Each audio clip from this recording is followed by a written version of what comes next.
Welcome to Luca and Miguel. Enjoy the video. In this video, I will show how to open Lincoln Navigator key fob step by step.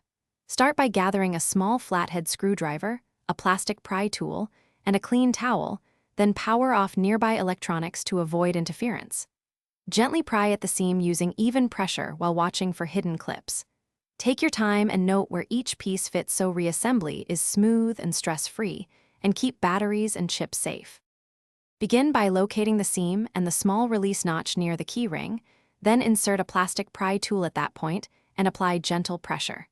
Rotate the tool slowly while moving around the case to ease apart clips without bending the plastic. If resistance increases, pause and try another angle to avoid breaking tabs.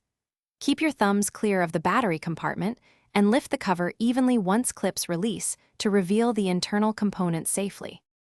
Once open, identify the coin cell battery and note its orientation before removing it, and handle components by the edges to reduce static risk. Use a non-metal tool or gloved finger to lift the battery gently out of its holder, then inspect the compartment for corrosion or debris. When installing a new battery, match the voltage and place it in the same orientation. Then test the fob briefly before full reassembly to confirm the buttons. Thanks for watching and please subscribe. It's the best investment you'll ever make.